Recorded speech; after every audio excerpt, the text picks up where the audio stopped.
Hello guys, good afternoon. Mag-alas 4 na dito sa Bahrain. Ito na yung Chibab Rubian. Yan. Ito na yung pangalawa naming saniya. Ito na may pangatlo. So, bali 2 kilo na hipon ang giniling. Kasama na yung yung bell pepper, yung spent, yung kamatis, at saka konting luya.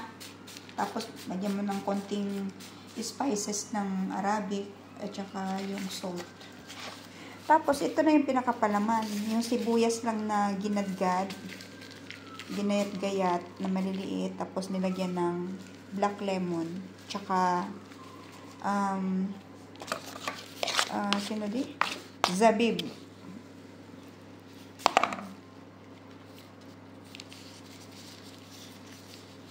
Basta pag yung pag bola-bola, arbor nitala yan. Mabilis yan, mabilis.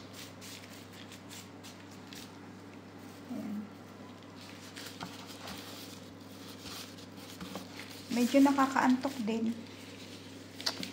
At saka alam nyo naman, sobra pagod namin. Kasi dire-diretso, simula pa nung hanggang yun, mag-abot na naman yung Ramadan.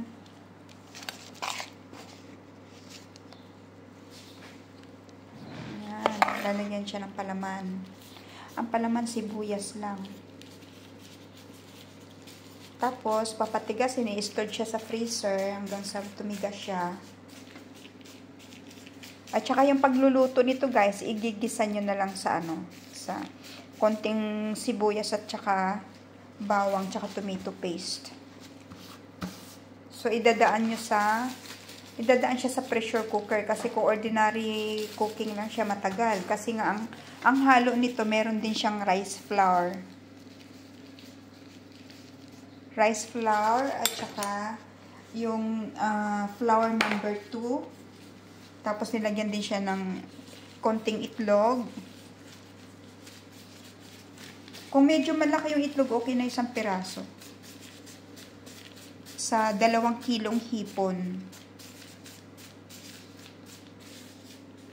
So, ayan yung mga gayak namin ngayon dito. Ready na kami for Ramadan.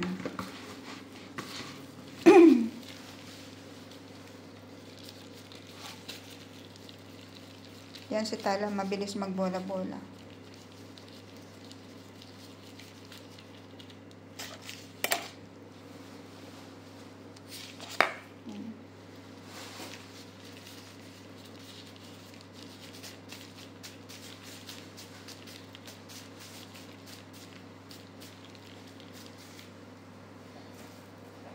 Ang kagandahan lang nito guys, since meron na siyang flour, meron siyang rice flour, pag kinain nyo to, talagang busog na kasi kumaga, kumpleto na. May ulam na siya, may gulay siya.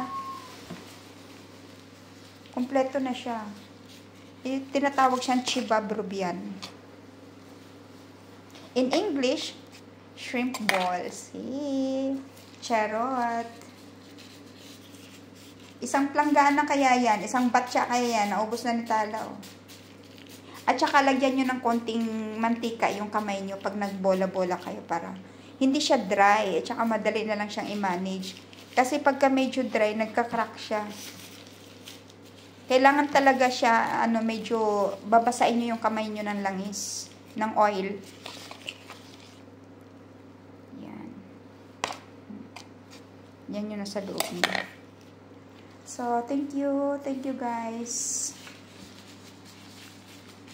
Happy Ramadan po sa lahat. Advance Happy Ramadan po sa lahat ng ating Muslim brothers and sisters.